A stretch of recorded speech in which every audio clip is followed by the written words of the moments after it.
Hello, welcome to PEPP Learning, and today we are having a new session discussing the previous year questions that came for CUT PG English. നമ്മൾ കഴിഞ്ഞ 3 ക്ലാസ്സസിലും പല ക്വസ്റ്റ്യൻസും discuss ചെയ്തിട്ടുണ്ട് and all those questions that we have discussed are very very important.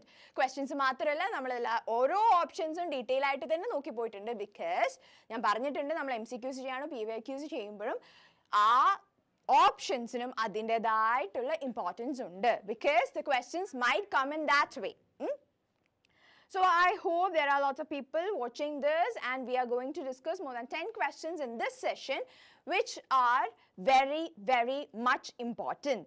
CUT PG എക്സാമിൻ്റെ കാര്യത്തിലായിക്കോട്ടെ അതെല്ലാം നിങ്ങളൊരു literature student ആയിക്കോട്ടെ PG എടുക്കാൻ തീരുമാനിക്കുന്ന ഏതൊരു ലിറ്ററേച്ചർ സ്റ്റുഡൻറ്റും അറിഞ്ഞിരിക്കേണ്ട topics അറിഞ്ഞിരിക്കേണ്ട ആൻസേഴ്സ് ആണ് ഈ ക്വസ്റ്റ്യൻസിനുള്ളത്.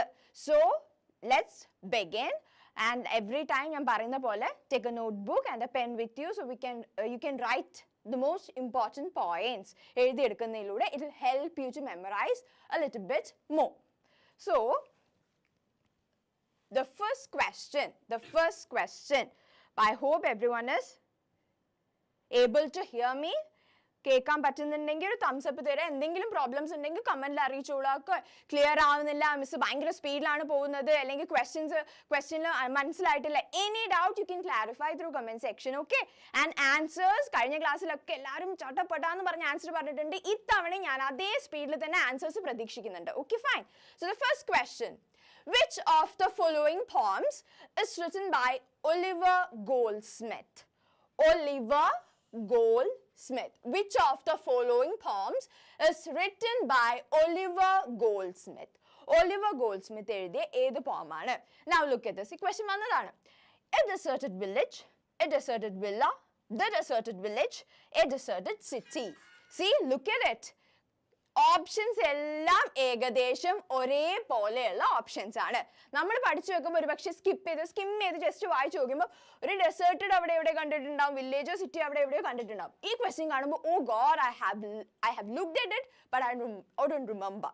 അതാണ് എഴുതി വെക്കുമ്പോൾ ഉപകാരം. നിങ്ങൾ എഴുതുമ്പം എ ആണോ ഡി ആണോ എന്ന് നോക്കും. സി, അപ്പം ഇതിൽ ഏതായിരിക്കും ആൻസർ? ഏതായിരിക്കും? എ ഡെസേർട്ടഡ് വില്ലേജ് ആണോ, എ ഡെസേർട്ടഡ് വില്ല ആണോ, ദി ഡെസേർട്ടഡ് വില്ലേജ് ആണോ, എ ഡെസേർട്ടഡ് സിറ്റി ആണോ? ഏതായിരിക്കും option? Option A, B, C, D. A ആണോ, ഡി ആണോ, വില്ല ആണോ, വില്ലേജ് ആണോ, സിറ്റി ആണോ?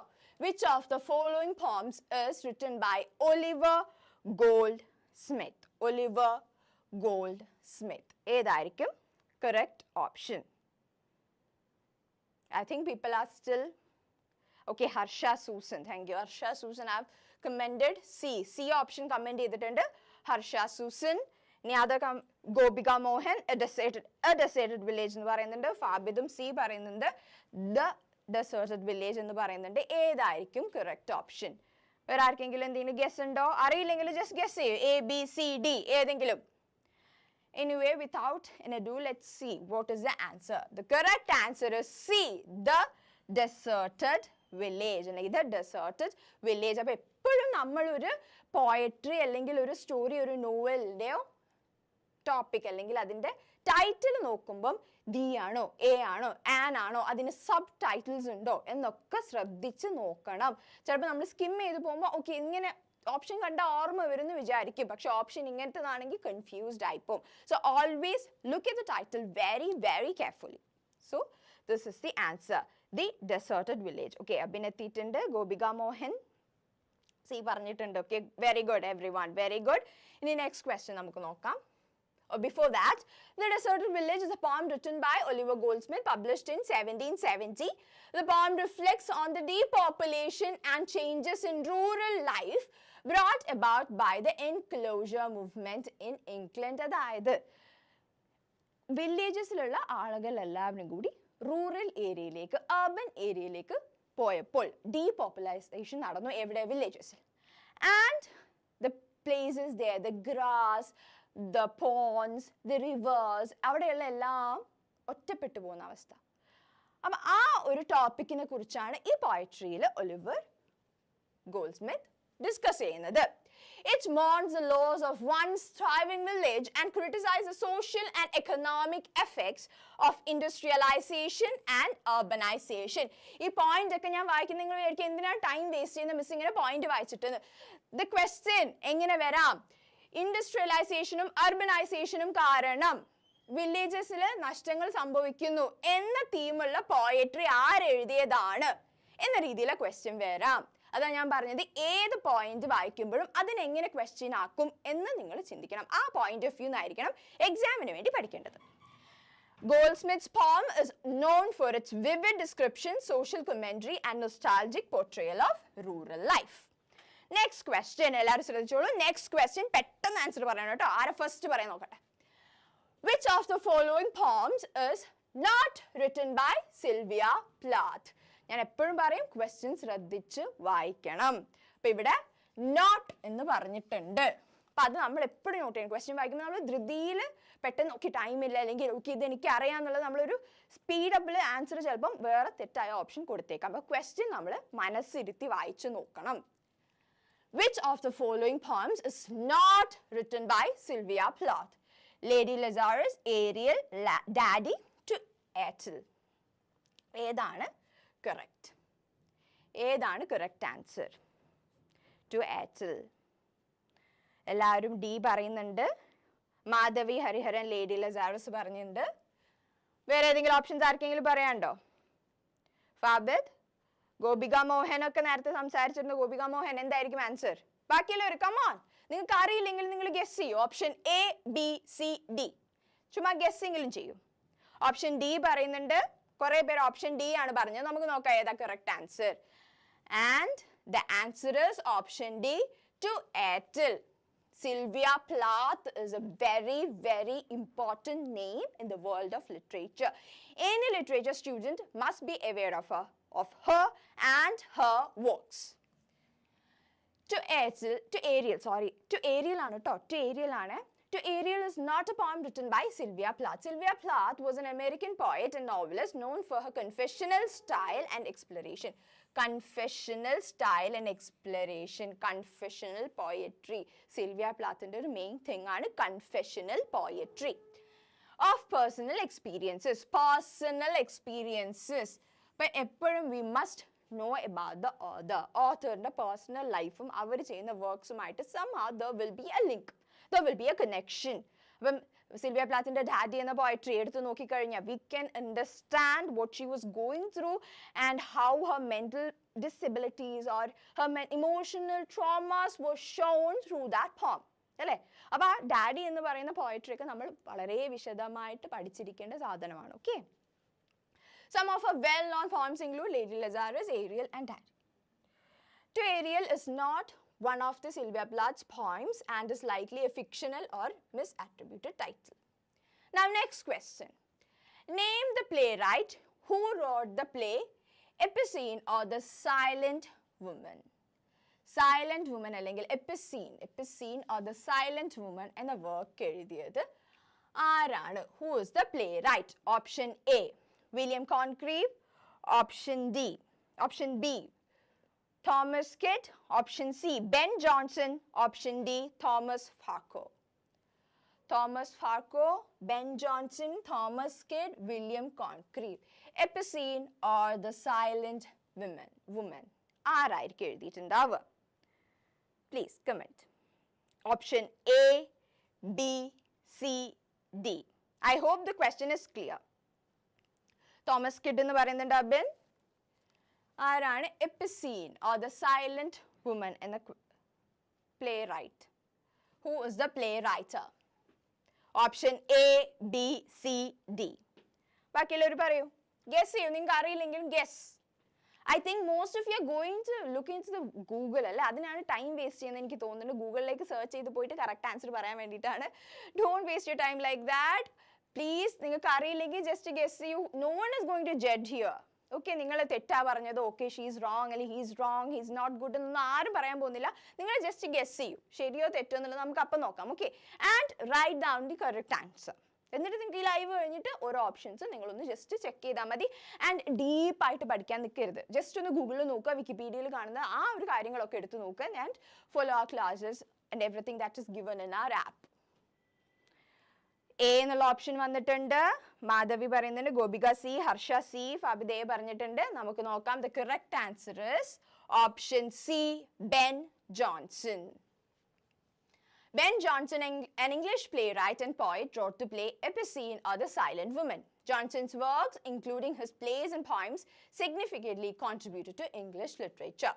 His significant plays include The Alchemist, Volpone, and Bartholomew Fair. Next question. Among these works is the comedy play Epicoene or The Silent. Comedy play ആണ് ട്ടോ.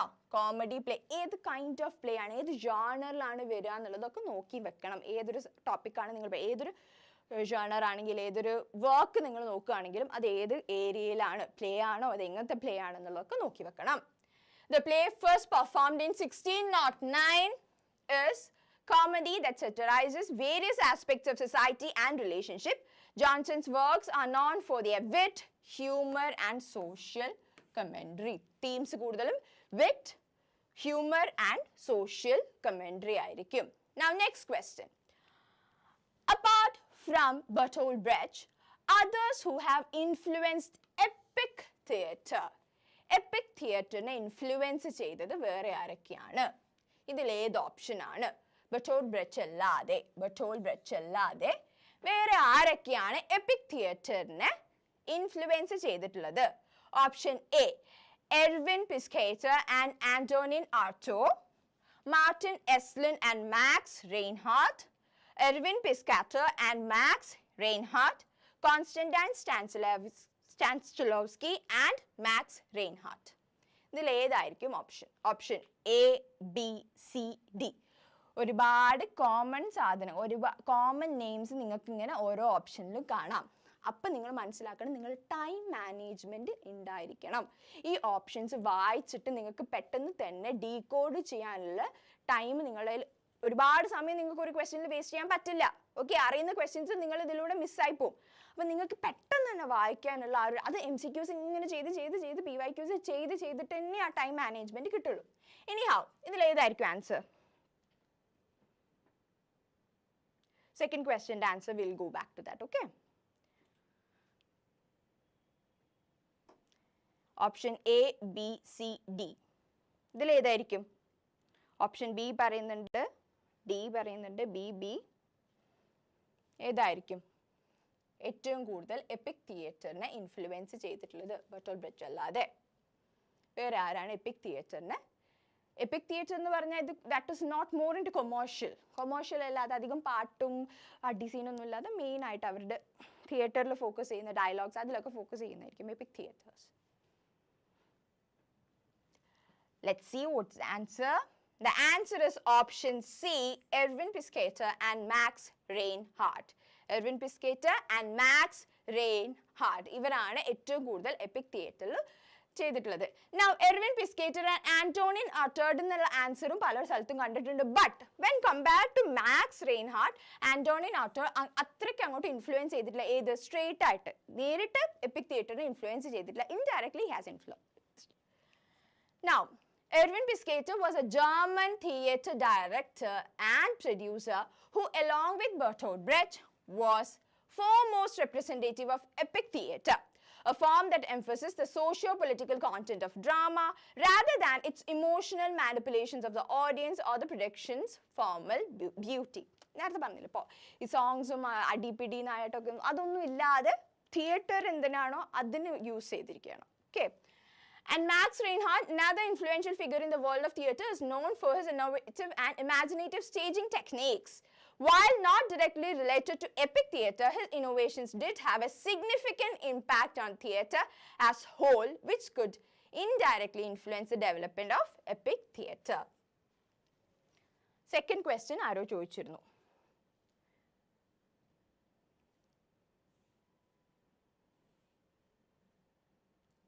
Second ക്വസ്റ്റ്യനിൽ confusion വരാൻ കാരണം ഇവിടെ ഒരു ചെറിയ മിസ്റ്റേക്ക് വന്നാണ്. ഏരിയൽ ആണ് കേട്ടോ.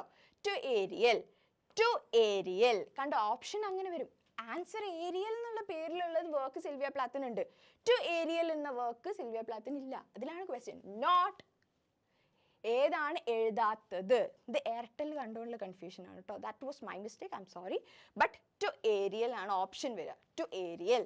അപ്പം ടു ഏരിയൽ അല്ല, ഏരിയൽ ആണ് വർക്കിൻ്റെ പേര്. അപ്പം നമ്മൾ എപ്പോഴും ഒരു വർക്ക് പഠിക്കുമ്പം ആ വർക്കിൻ്റെ ടൈറ്റിൽ കൃത്യമായി നോക്കി വെക്കണം. ടു, ദ, ആൻഡ് ഉണ്ടോ എന്നുള്ളത്. ഐ ഹോപ്പ് അശ്വതി ആഷിന് ആ ക്വസ്റ്റ്യൻ ക്ലിയർ ആയിട്ടുണ്ടാവുമെന്ന്. അശ്വതി ആഷ് ക്ലിയർ അല്ലേ? ആണെങ്കിൽ തംസ് അപ്പ് തരണം കേട്ടോ.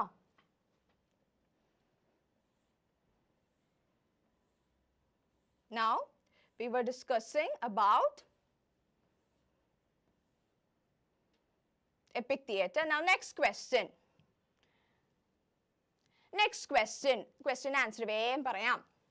The journal Scrutiny was founded in 1932 by the journal Scrutiny. Scrutiny എന്ന് പറയുന്ന journal ആരാണ് ഫൗണ്ടർ? 1932 തുടങ്ങിയ ജേർണൽ. അതൊരു ക്വാർട്ടർലി ജേർണൽ ആയിരുന്നു. ലിറ്ററേച്ചറിൽ വരുന്ന പല വർക്ക്സിനെ കുറിച്ചും ഡിസ്കഷൻ ചെയ്യുന്നത്, അതിൻ്റെ ക്രിറ്റിസിസം, അതിൻ്റെ എല്ലാ ഏരിയാസും നോട്ടീസ് ചെയ്യുന്ന ഒരു ഫേമസ് ജേർണൽ സ്ക്രൂട്ടിനി എന്ന് പറയുന്ന ജേർണൽ. 1932 ആരാണ് അതിൻ്റെ founder? Please answers. Option A I.A. Richards, option B F.R. Lewis, option C Glenn Brooks, option D John Crow Ransom. Option A, option B, C, D ഏതായിരിക്കും? F.R. Lewis, Glenn Brooks എന്ന് പറയുന്നുണ്ട്, മാധവി. അശ്വതി ആഷ് നേരത്തെ clear ആയിട്ടുണ്ടെന്ന് വിശ്വസിക്കുന്നു. Okay, option A, B, C, D ഏതാണ്? 1932 publish ചെയ്യാൻ തുടങ്ങിയിട്ടുള്ള Scrutiny journal. Who is the founder? I.A. Richards, F.R. Lewis വരുന്നുണ്ട്. ഓപ്ഷൻ ബി പറഞ്ഞിട്ടുണ്ട്, F.R. Lewis. അറിയില്ലെങ്കിൽ ഗെസ് ചെയ്തോളൂ. Okay, don't waste your time ഗൂഗിളിങ് ഇറ്റ്. ഗെസ് ചെയ്തു, അറിയില്ല എന്നുള്ളത് നിങ്ങൾ തെറ്റാണെങ്കിൽ നോട്ട്ബുക്കിൽ എഴുതി വെച്ചോളാം. Okay, F.R. Lewis ആണോ ആരാണെന്നുള്ളത് അതിൻ്റെ ആൻസർ എഴുതി വെച്ചോളാം. Now let's check the answer. Okay, B വരുന്നുണ്ട്. The answer is correct. Option B, F.R. Lewis. Simple question ആണ് അല്ലേ? അപ്പോൾ ഈ ഒരു പക്ഷേ ഇങ്ങനത്തെ സ്ട്രേറ്റ് ഫോർവേഡ് ക്വസ്റ്റ്യൻ വന്നേക്കാം, അല്ലെങ്കിൽ ഒരു വളഞ്ഞു പിടിച്ചിട്ടില്ല. അപ്പം നമ്മൾ എപ്പോഴും കണക്ഷൻ എപ്പോഴും ഓർത്ത് വെക്കണം. ഓക്കെ, അതിൻ്റെ കൂടെ ആരെയും കോ ഫൗണ്ടർ ഉണ്ടായിരുന്നോ, അല്ലെങ്കിൽ ഇത് എങ്ങനത്തെ ഒരു ജേർണലാണ്, എന്താണ് ഇതിൽ ബേസിക് ആയിട്ട് ഡിസ്കസ് ചെയ്യുന്നത്, എല്ലാം നമ്മളൊന്ന് ജസ്റ്റ് നോക്കി വെക്കണം. ഓക്കെ, ടച്ച് ചെയ്ത് പോകണം. The journal Scrutiny was founded in 1932 by F.R. Lewis, a British literary critic and one of the most influential figures in 20th century literary criticism. Scrutiny was a quarterly review of literature and literary criticism that played a significant role in shaping English literary criticism in the 20th century. ഏറ്റവും important ആണ്. Okay, ക്രിറ്റിസിസത്തിനെ കുറിച്ചൊക്കെ വളരെ detail ആയിട്ടുള്ളത് scrutiny. While I.A. Richards, Glenn Brooks and John Crow Ransom were all influential literary critics, they were not involved in the founding of Scrutiny.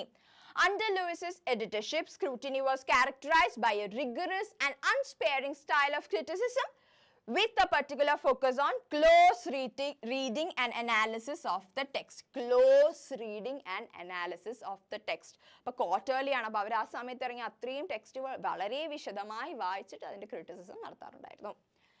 Now, next question. It's very, very simple. നിങ്ങൾ അറിഞ്ഞിരിക്കേണ്ടതാണ്. ഇതേപോലത്തെ ഈ kind of questions വരാൻ സാധ്യതയുണ്ട്. Famous ആയിട്ടുള്ള വർക്ക്സിൽ നിന്നും ഉള്ള ക്യാരക്ടേഴ്സിന്റെ പേര് എന്നിട്ട് ഇത് ഏത് ബുക്കിലെ ക്യാരക്ടറാണ്, ഇല്ലെങ്കിൽ ഈ ക്യാരക്ടർ ഉണ്ടാക്കിയ ഓത്തർ ആരാണ്. അപ്പൊ ക്യാരക്ടേഴ്സിന്റെ പേര്, മെയിൻ ക്യാരക്ടേഴ്സിന്റെ പേര് ഓർത്ത് വെച്ചിരിക്കണം. Okay, now Dr. Primrose is a character in Nicholas Nickleby, Adam Bede, The Vicar of Wakefield, Joseph Andrews. ഏതാണ് ഓപ്ഷൻ? ഓപ്ഷൻ എ ആണോ, ഓപ്ഷൻ ബി ആണോ, ഓപ്ഷൻ സി ആണോ, ഓപ്ഷൻ ഡി ആണോ? ഡോക്ടർ പ്രിംറോസ് എന്ന് പറയുന്ന ക്യാരക്ടർ ഇതിലെ ഏത് ഓപ്ഷനിലാണ്, ഏത് ബുക്കിലായിരുന്നു? ഓപ്ഷൻസ് സി പറയുന്നുണ്ട്. സി തന്നെയാണോ? ജസ്റ്റ് ഒന്ന് നല്ലോണം നോക്കുക. സി തന്നെയാണോ? Option C. അശ്വതി ആഷ് പറയുന്നുണ്ട് option C. Harsha Susan, Lenin.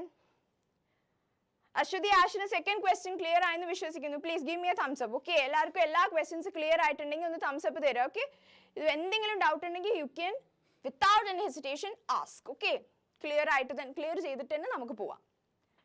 The Vicar of Wakefield Ebin പറയുന്നുണ്ട്. നമുക്ക് ആൻസർ നോക്കാം. The correct answer is option C, the Vicar of Wakefield. Very good, you guys are doing very well. Okay. Dr. Primrose is a character in the story, The Vicar of Wakefield.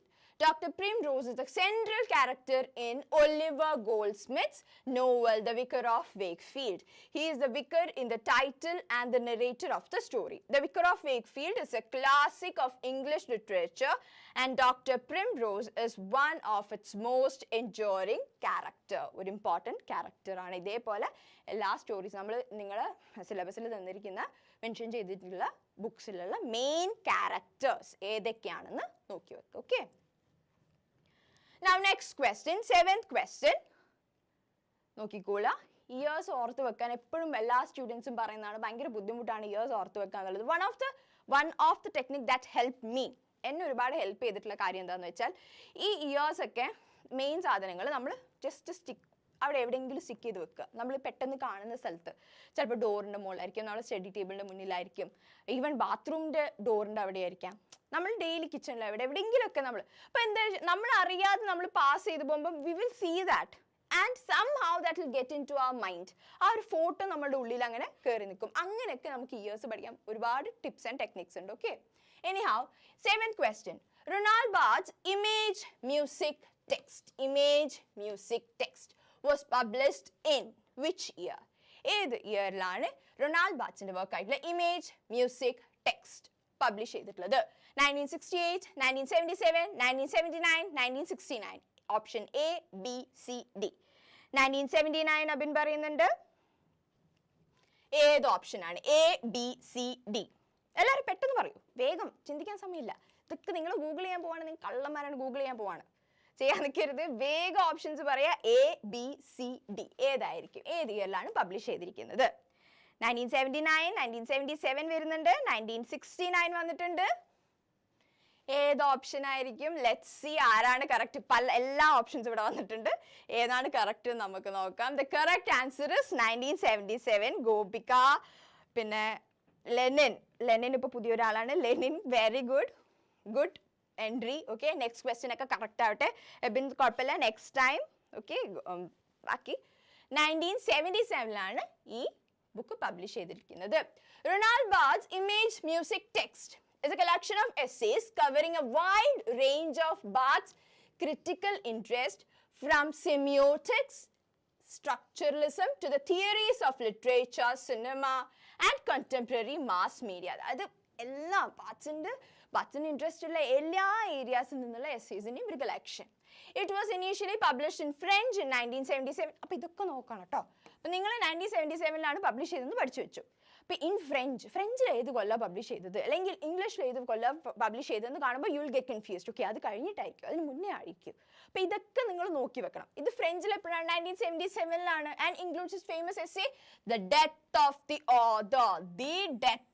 The author. ഇതൊന്നും literature student ഉറക്കത്തിൽ ചോദിച്ചാലും പറയേണ്ട സാധനമാണ്. The death of the author. The English version of the book, translated by Stephen Heath, was also published in 1977. അപ്പോൾ ഫ്രഞ്ചും English വേർഷനും 1977 തന്നെയാണ് publish ചെയ്തിട്ടുള്ളത്. ഓർത്ത് വെച്ചോളൂ.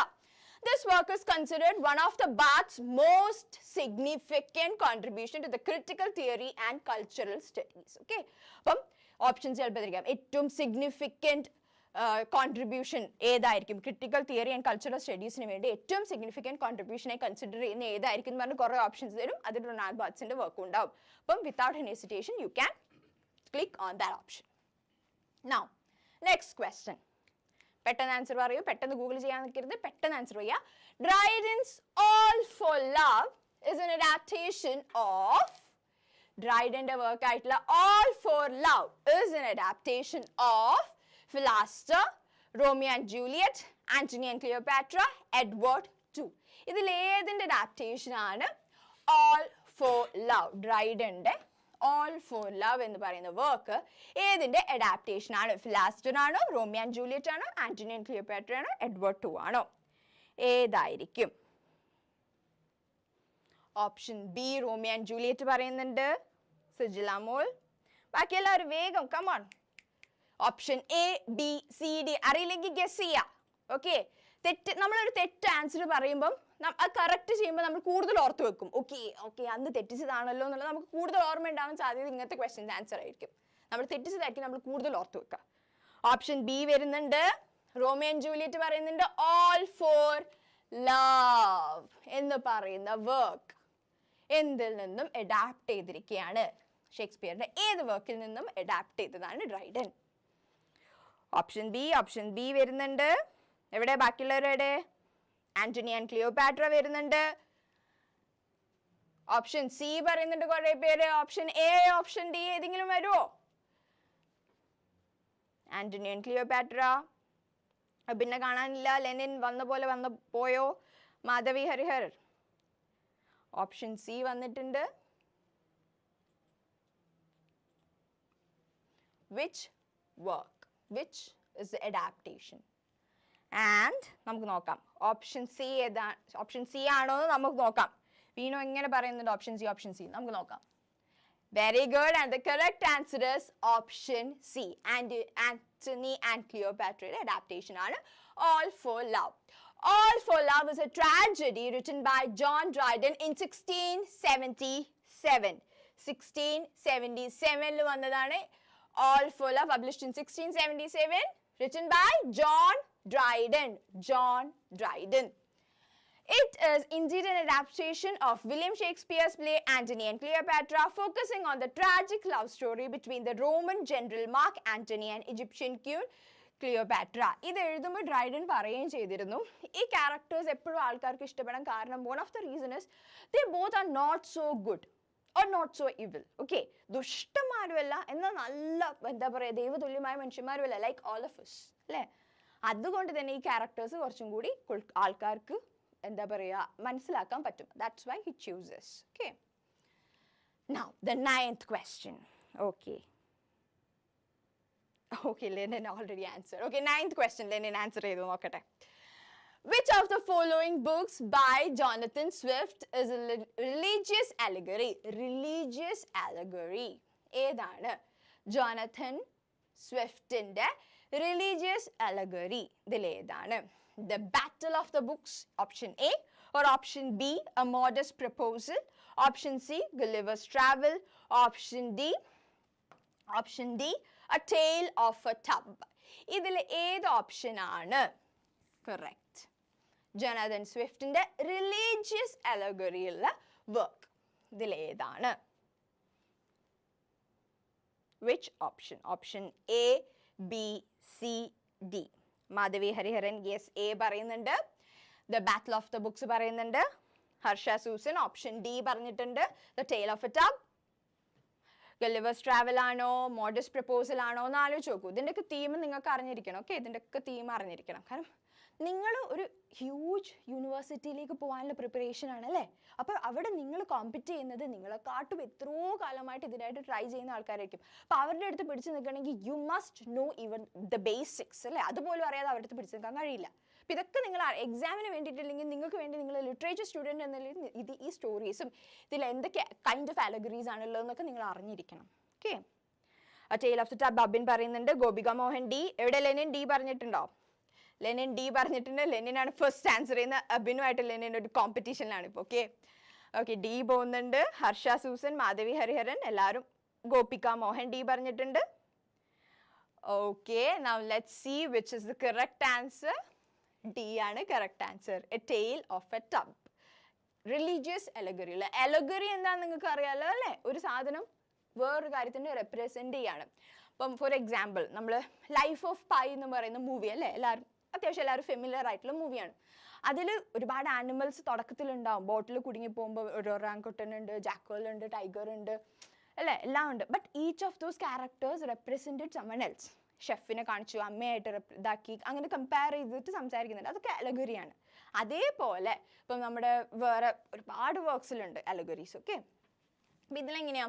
A Tale of Tub by Jonathan Swift is a satirical work which can be interpreted as a religious allegory.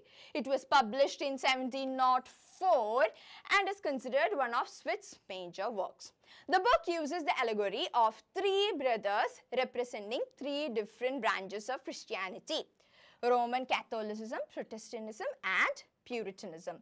To critique religious access, hypocrisy and fanaticism. ഞാൻ പറഞ്ഞല്ലോ നിങ്ങൾ ഓരോ points വായിക്കുമ്പോഴും മിസ് എന്തിനാ വെറുതെ പോയിന്റ്സ് വായിച്ച് ടൈം വേസ്റ്റ് ചെയ്യുന്ന വിചാരിക്കരുത്. ഇതിൽ നിന്നും ഇങ്ങനെ ഈ പോയിന്റ് ക്വസ്റ്റ്യൻ ആയിട്ട് വരാം. സോ എല്ലാ പോയിന്റ്സും നിങ്ങൾ നോക്കണം.